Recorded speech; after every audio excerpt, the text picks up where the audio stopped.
Professor Wiley's line is still busy. If you got any more horses up there, trot them out.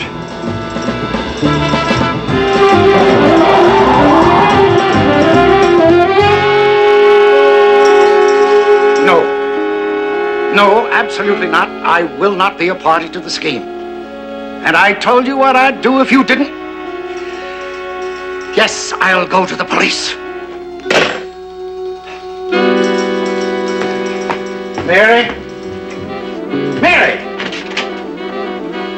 I'm leaving. You can go as soon as you're finished correlating those motivational stimulus data. Yes, Professor. Good night.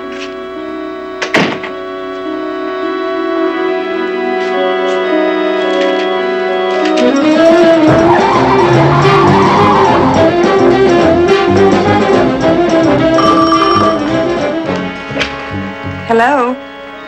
Professor Wiley? No, I'm sorry, he isn't here. Who's calling, please? Never mind. A friend. Where can I reach a professor? It's a matter of life or death. But he just left a few minutes ago.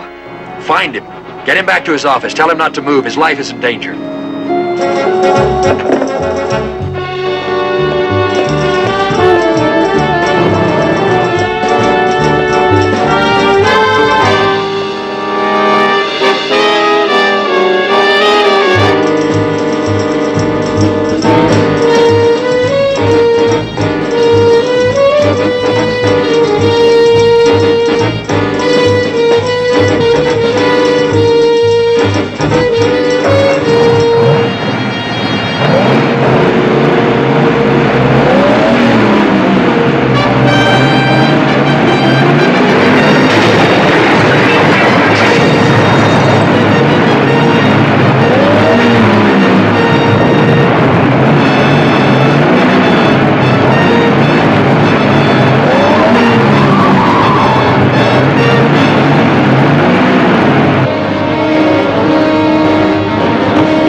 Another challenge for the Green Hornet, his aide Cato, and their rolling arsenal, the Black Beauty.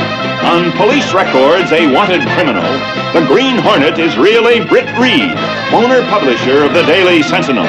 His dual identity known only to his secretary and to the district attorney. And now, to protect the rights and lives of decent citizens, rides the Green Hornet.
Your call. What happened last night?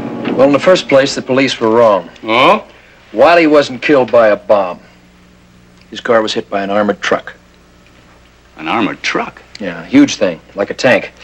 Got away because Cato and I tried to stop and save Wiley, but... What were you doing there? Maybe this will explain. This is a call I received last night, 20 minutes before Wiley was killed. This machine records all my calls. Hello? Mr. Reed? Speaking. Mr. Reed, I can't tell you who I am, but you must believe what I'm going to tell you. You must contact Professor Thomas Wiley at Metropolitan University immediately. Warn him that his life is in danger. He is going to be... Harriet? Just a minute, Mr. Reed. Yes? Mr. Eden wants you in the Tangerine Room. Coming. Professor Wiley's going to be murdered tonight. Hello? Hello? No idea who the woman was? Only that her name was Harriet. Why do you suppose she called you instead of the police? Or Wiley himself, for that matter? Wait a minute. That man's voice in the background said that she was wanted in the Tangerine Room? Does that mean anything to you? Well, it could be the name of a restaurant, a nightclub, or a cocktail lounge. I've already checked that out. Drew a blank. But wait a minute, it could... Hey. That man's voice said that she was wanted by a Mr. Eden. There's a health club called the Vale of Eden. It's run by Peter Eden. It's become very fashionable, very chic, very expensive. Well, I don't see what that has to Well, do. the treatment rooms are designated by color. Mauve, chartreuse. Tangerine. Yeah. Why not?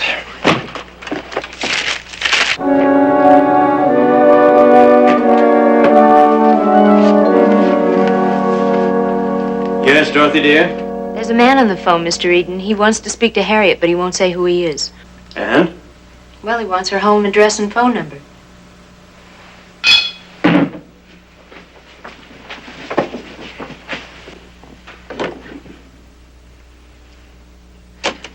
Peter Eden speaking. May I be of assistance?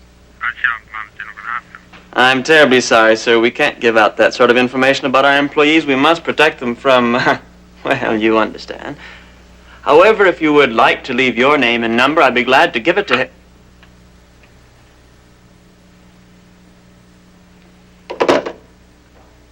Would you please ask Harriet to step in here for a moment?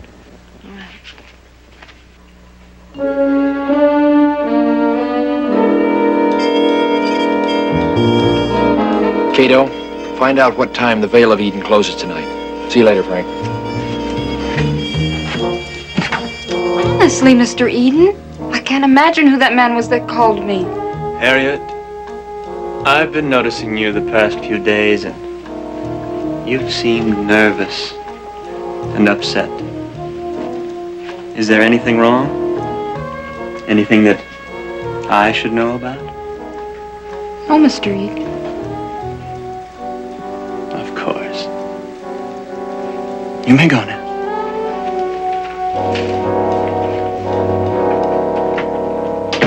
Dorothy, dear, please alert Cork and Johnny for a job tonight.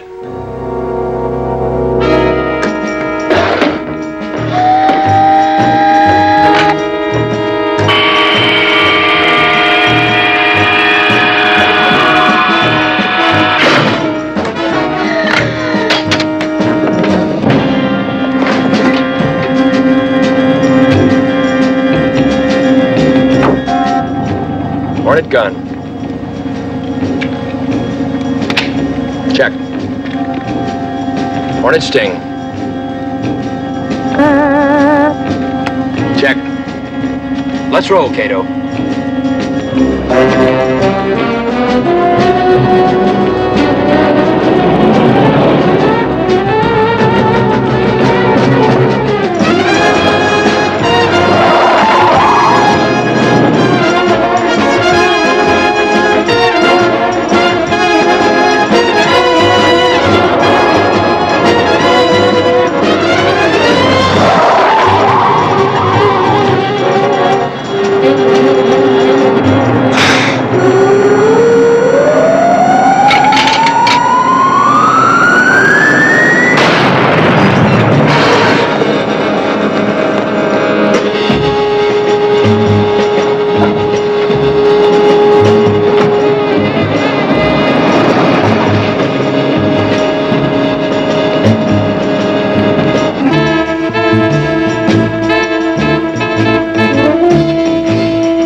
Harriet Dennis.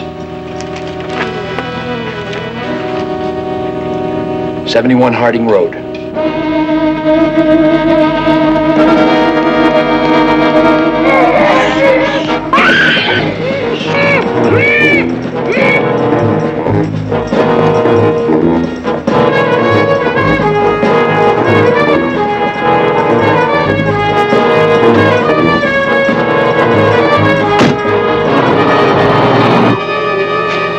Look. After it, Cato.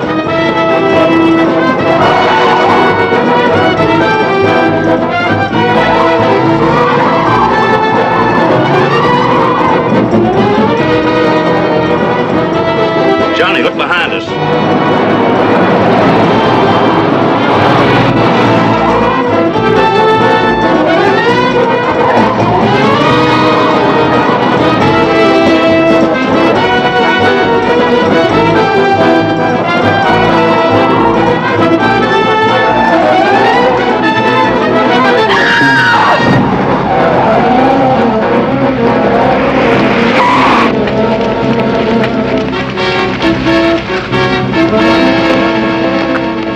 It's the Green Hornet! What has he done to that girl? Let's go. I'm a doctor. Let me help her.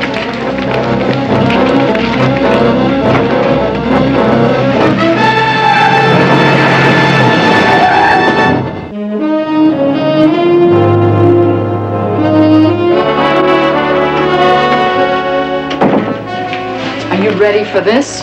Harriet Dennis once worked for the Sentinel 2 years ago as a switchboard operator. That may be the reason she called me about Wiley instead of going to the police.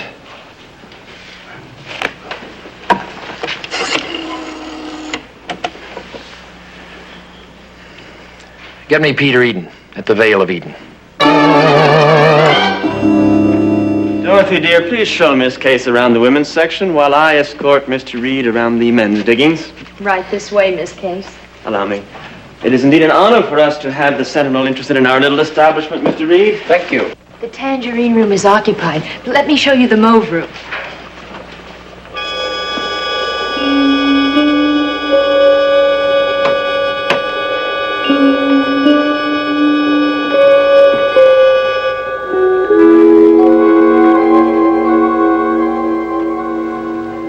Time's up, Miss Vane.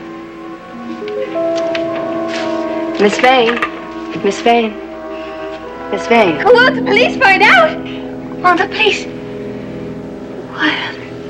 Oh, that's odd. I must have been dreaming. Such a strange dream.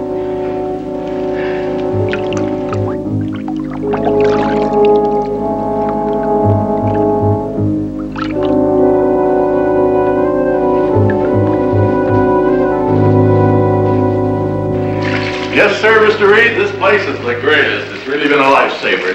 You know, I'm treasurer of the racetrack, and I handle millions of dollars every day, so there's lots of strain, there's nervous tension. And I come here 2-3 times a week, and I just get the knots and the kinks all worked out. There's nothing more soothing than the proper music. You ought to try it, Mr. Reed. After your recommendation, perhaps I shall, Mr. Cavanaugh. And I may ask you for a tip on the races. Tips are no better than the horses on the track. Nice meeting you, Mr. Reed. Nice to meet you, Cavanaugh. I'll see you on Thursday, sir. Mr. Cavanaugh. What was that he said about the proper music? We personalize it for each of our patrons. Come, let me show you our music room. Ah, Miss Case, just in time to see our music room. This way.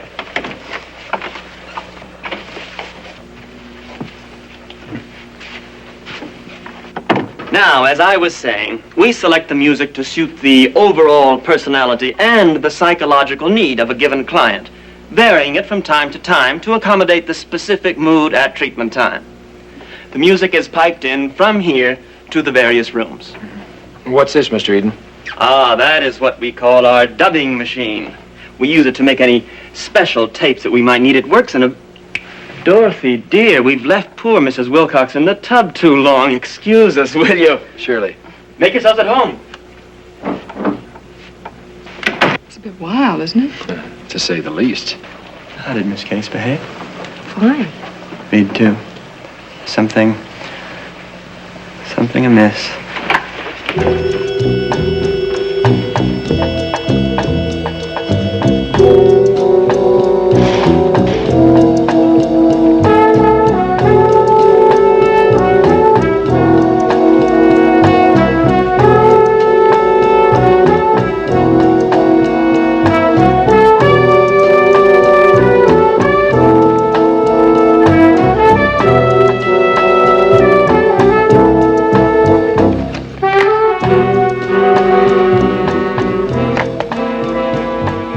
What do you want that for? I don't know. Maybe I'll find out when I play it.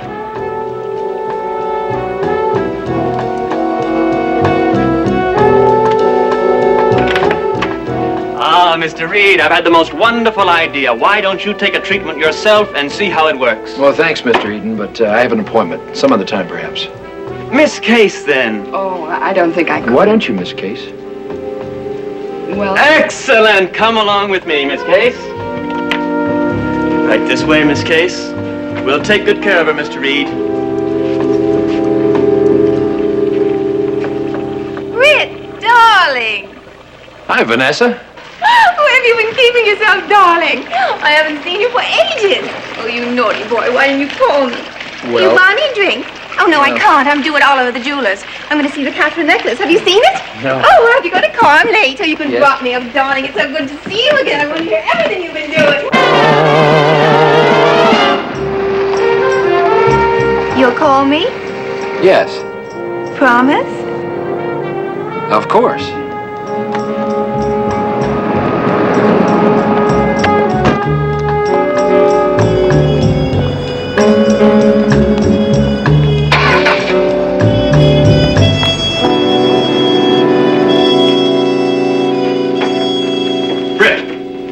I'll bet my last good shirt the Green Hornet was behind it.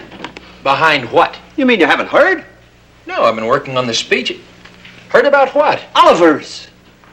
What about Oliver's? They just had a necklace stolen. The famous Catherine necklace worth $250,000. Some dame heisted it.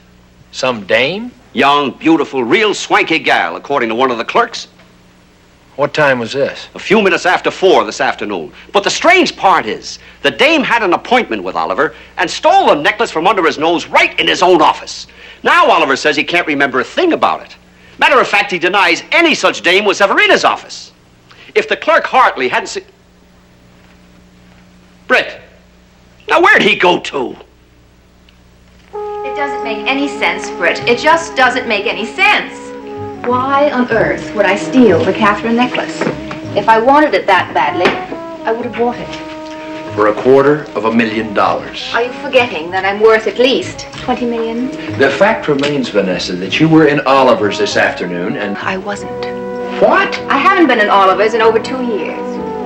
But I dropped you there, don't you remember? I picked you up at the Vale of Eden and... I don't know what you're talking about. I haven't set eyes on you in over 3 months. Vanessa... I wasn't at the Vale of Eden. I haven't left this apartment all day. Now, I don't know what you're getting at with this accusation, but I think you better leave. Oh, Miss Case. Oh, Miss Case, you look wonderful. How do you feel? fine. But, Yes? well, frankly, I felt fine before the treatment, too. So I really can't see any difference. Oh, you will. You will in time. You'll see a big difference. Well, thank you, Mr. Eden. Now I really must go. Miss Case. Aren't you forgetting something? Yes?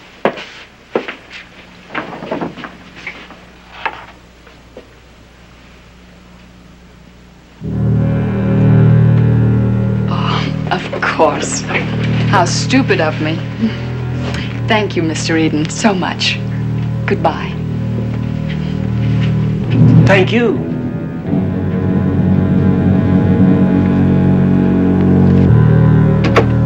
Vanessa Vane? I don't believe it, Britt. That's incredible. Incredible. I don't know what's happening to the good people of this city. Do you know in the last 2 months, 3 of our outstanding citizens have been involved in rackets of some sort? Harvey Wicks, embezzlement. George Foster Matson, grand theft and bunco. Hamilton Bartlett and fraud. And now Vanessa, not to mention Oliver the jeweler. He even denies that Vanessa was in his store. They all say the same thing. They all claim they have no memory of committing a crime. Frank, I think I know what happened with those people. I want you to listen to something. You too, Cato.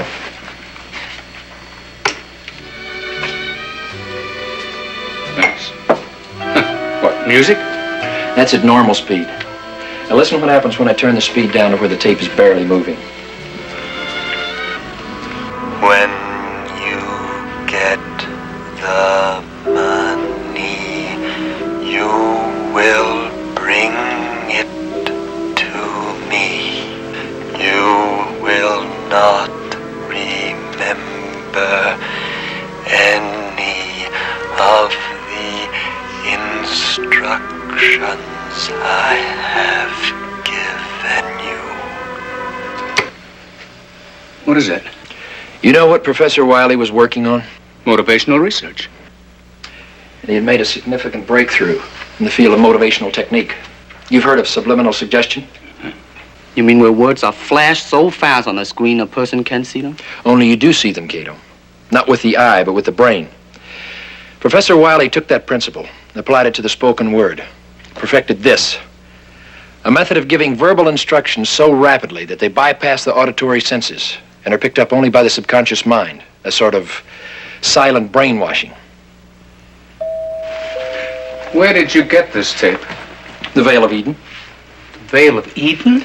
Somehow Eden got a hold of Professor Wiley's technique and is using it for his own purposes. Frank, I think you'll find that Harvey Wicks, George Foster Matson, Desmond Oliver, and Vanessa Vane all have something in common. They're all patrons of the Veil of Eden. And Peter Eden programmed them to commit these crimes for his own benefit. Miss Case, how was it at the Veil of Eden? Just fine.